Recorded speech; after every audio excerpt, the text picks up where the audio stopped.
Hey everybody, Shawn Mayo here, and I wanted to talk to you today about a very important subject, and that is what we do about optimizing listings for searching and browsing. This is a very important section on your Amazon Seller Central help page. We'll put the link in the descriptions.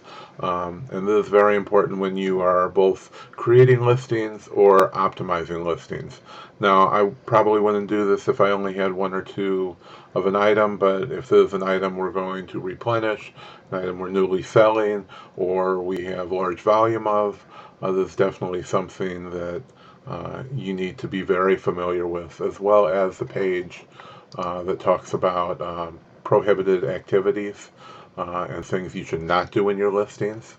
And I thought maybe we should just go over this and um, tell you what you should and what you shouldn't be doing, what should be in a listing, and more importantly, where it should be. Because a lot of people do a lot of duplicate things, do things that is just hurting the overall Amazon experience, and it's going to hurt us as sellers. So let's just get into it. And the thing I'd like to share is that we have a lot of items that we sell. So we usually have well over 2,500 active SKUs. So that what that means is that I create very few listings. There's so much in the Amazon catalog that I don't feel we should spend the hours that it takes to create a good listing. Uh, and usually we'll just wait for that product to be created by someone else, and then we can update it and fix it if necessary. And we spend many hours every week fixing bad listings, updating the description, and usually the best way to do it is after you have sent an item in and you are a current seller on it. You have the best chance of your updates actually going through. So I've showed you in other videos how to do the actual updating of a listing. Here I'm just going to cover the rules on what you should be doing. Um, so the first part is right here, the product title. And everything in the title, as well as the keywords, are all used for a product search. So the main thing you should understand from this video is that it's all searchable. So if you put it in the title, don't waste the space in the description, and don't put words in there just to try and get people to go to it. As in this example here, for when it says product, these are the titles that it's talking about, and the Nike running shoe for a title, you shouldn't put Adidas or Puma in there just to get more people that are looking for shoes, because it's going to hurt the catalog overall, and it's going to hurt your search. When it's bringing up searches that people continuously ignore, then that's going to bring that down in your search, and it's going to be harder to find your products. So in the long run, it's going to hinder you.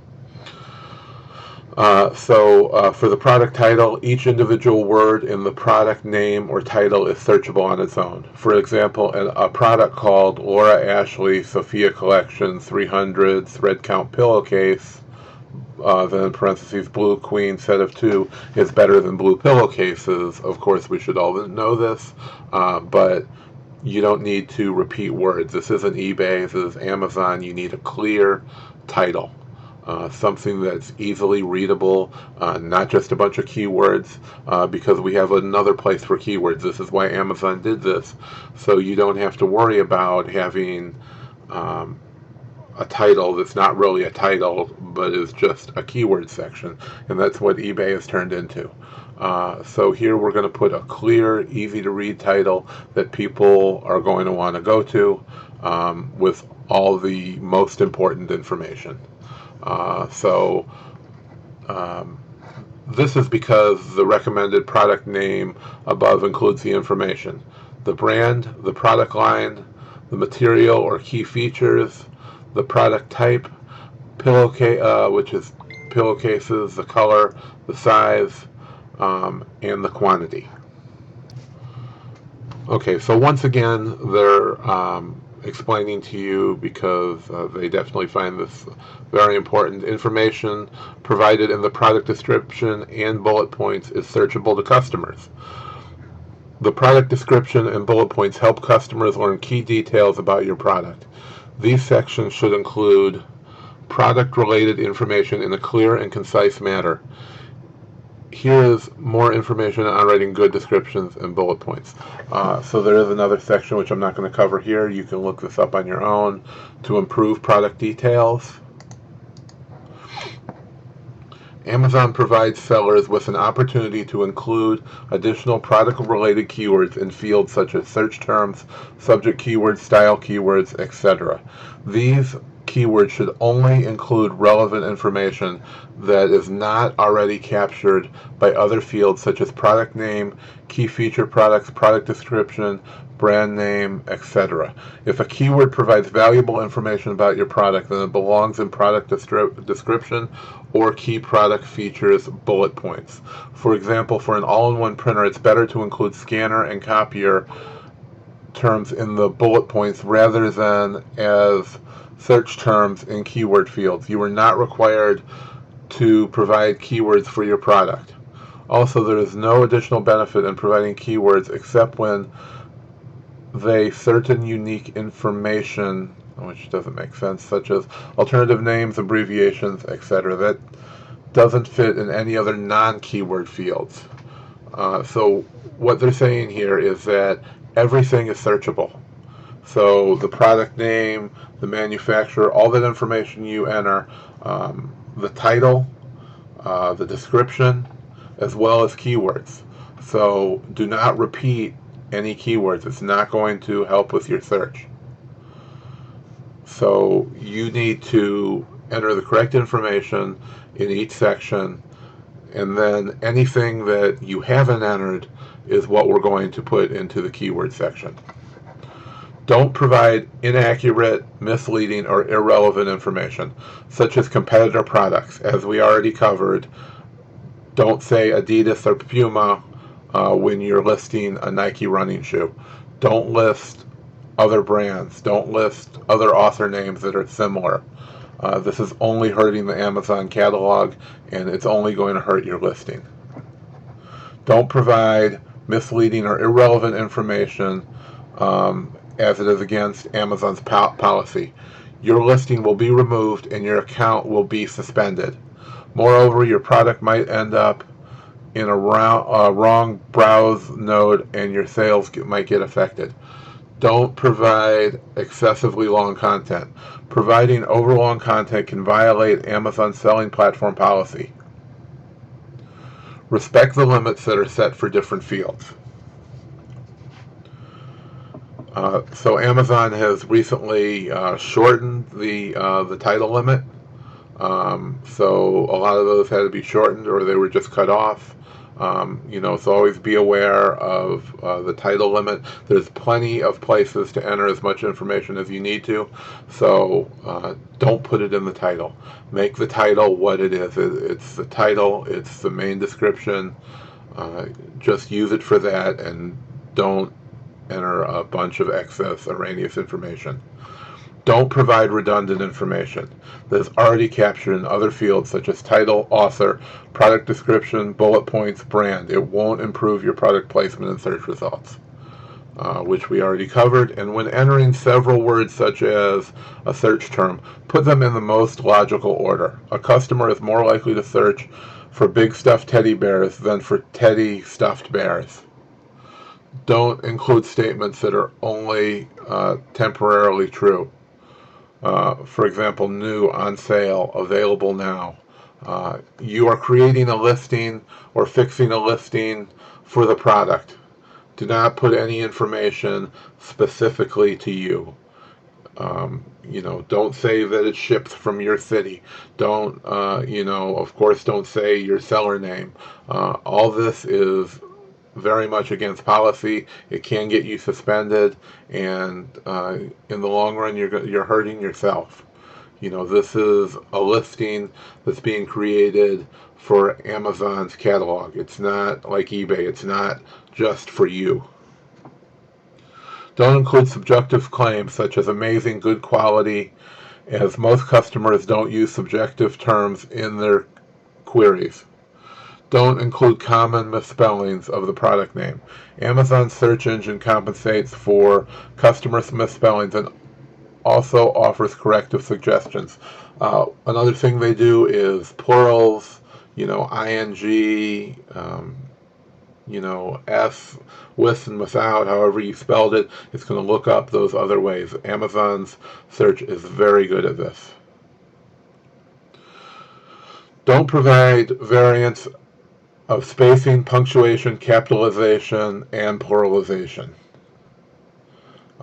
Which I just said, our search engine automatically includes different case forms, word forms, and spelling variants for searching. Don't include terms that are abusive or offensive in nature. Abbreviations, alternate names, topic, and key characters could be included in keywords. Here are some examples of bad keywords. Diamond flower, 14K, white gold ring. Do not use words like gold or ring because they're already in the product name. Nike running shoes. Don't use Adidas or Puma because their reason is it provides inaccurate information, but more specifically it is showing other brands. Popcorn maker. Don't use ice cream cones, bakery, Obama, etc. Keywords that contain irrelevant or unrelated popular terms.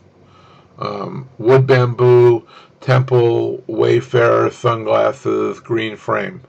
Don't use amazing, good quality, trendy fashion, 2014, bestseller, etc. Again, erroneous information that has nothing to do with the product. Colors of India. Don't use colors, colors, etc. Different forms of words that search engines automatically account for. The mini speaker. Don't use different variations of the product ID. Search engine automatically accounts for punctuation variants. Here are some good examples of keywords. Lord of the Rings. LOTR is something you would want to use. Always use abbreviations. Jacketed fiberglass claw hammer. Nail pounder, nail puller, ripping tool. Customers might use alternate names for search of the products. This is a very good example of what to use for a claw hammer. Harry Potter and the Deathly Hallows, Hermione Granger, Ron Weasley. These are characters in a book. So this is definitely something you want to add. All the characters, places, anything to do with information in that book are things that you would want to add, or any product. Fox Racing 180 Dresden pants, racewear, motocross gear. Customers might use alternate names to search for products. The Shadow Beast, An Adventure in Time. It's a time travel book, so a good keyword would be to use time travel or anything about that subject. Now moving on to some other things that you should avoid. Prohibited, seller activities and actions. Attempts to divert transactions or buyers. Any attempt to circumvent the established Amazon sales process or to divert Amazon users to another website or sales process is prohibited. Specifically, any advertisement, marketing messages, or calls to action that lead, prompt, or encourage Amazon customers to leave the Amazon website are prohibited. Prohibited activities include the following: the use of email intended to divert customers away from the Amazon sales process, the inclusion of hyperlinks, URLs, or web addresses within any seller-generated confirmation email address or any product description fields that are intended to divert customers away from the Amazon sales process. This is a big one. This one is something that's going to get you suspended, and it will happen fast. They have bots that monitor everything, and if they see this happening, they're going to suspend you first and then maybe ask questions later.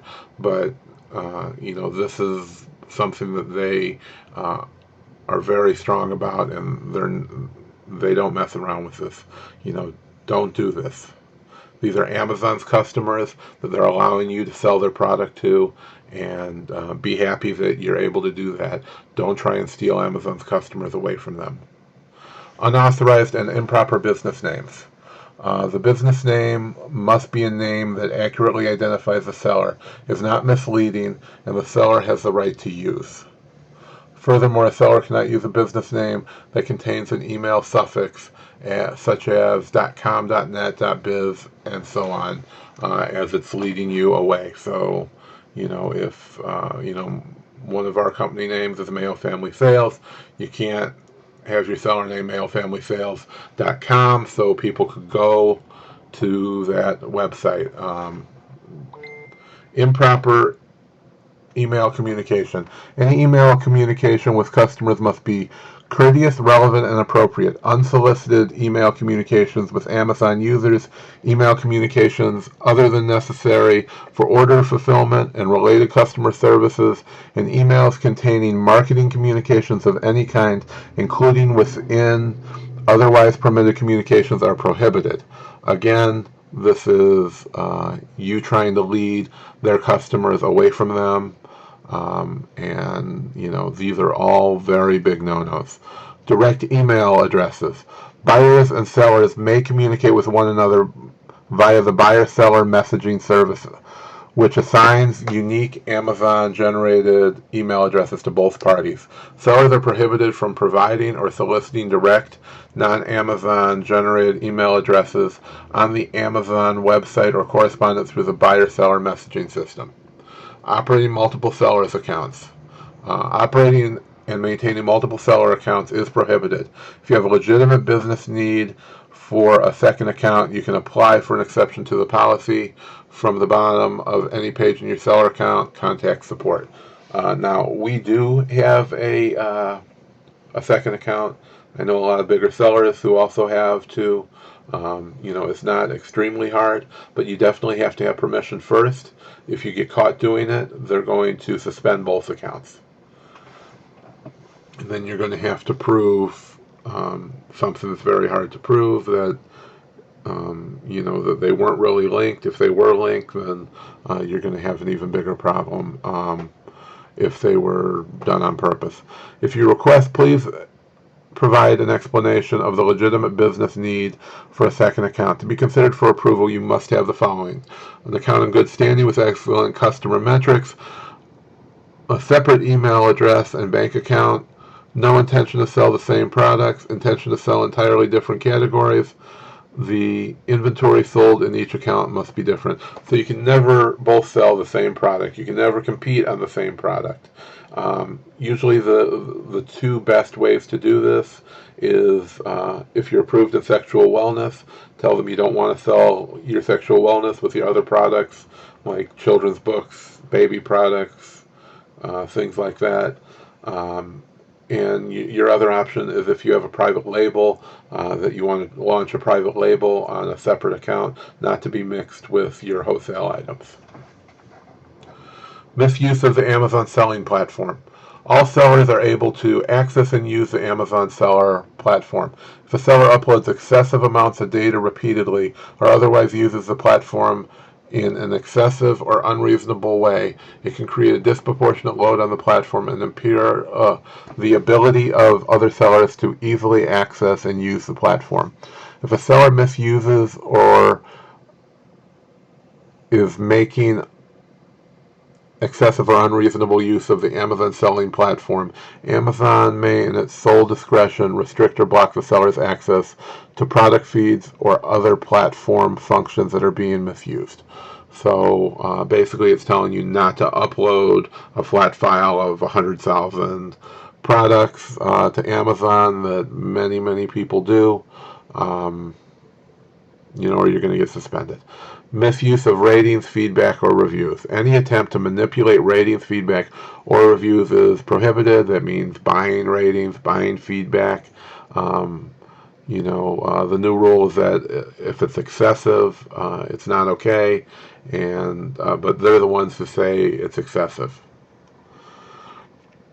Misuse of sales rank. The bestseller rank feature allows buyers to evaluate the popularity of a product.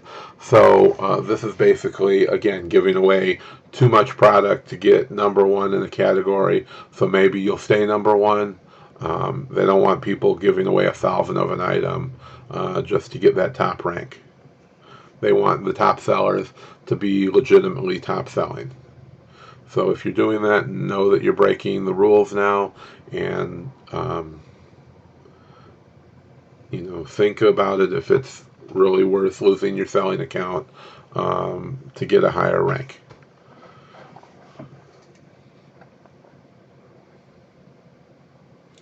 Additional guidelines include shipment of BMVD products, which is books, music, video, and DVDs. What's really considered the media categories. Offered through Amazon must be shipped within 2 business days. Post-transaction price manipulation, excessive shipping fees. Definitely not allowed. You can't sell something for a penny and have, $50 shipping on it. Matching products offerings inaccurately. When listing items for sale, the product has to be listed on a product detail page that accurately describes the product. So what this is saying is that the product has to exactly match. Just because you're giving them a better product doesn't mean it's okay. So if you have a 12 pack and there's a special 14 or 15 pack of an item, you still can't list it on that even though they're getting something better. The picture has to exactly match, as well as the other information on the listing. Creating duplicate sales detail pages. You cannot create duplicate pages just to get around maybe a lot of competition or whatever your reason may be. If it's already there, you have to list against the current one.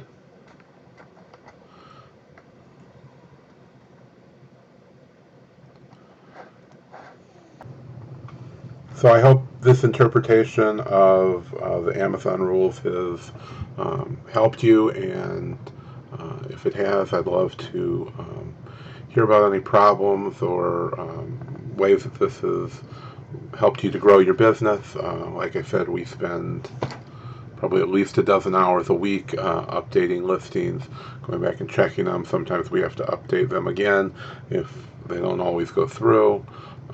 So please, if you like this video, please like it, share it, tell your friends about it. Join my Facebook group. It's completely free. Groceries on FBA. And we also have a group that we share bolos in. Go to freebolos.com or just freebolo or retail sourcing team. Free bolos on Facebook. They'll all take you to the Facebook group. Completely free. We post bolos several times a week in both of those groups. And thanks for watching.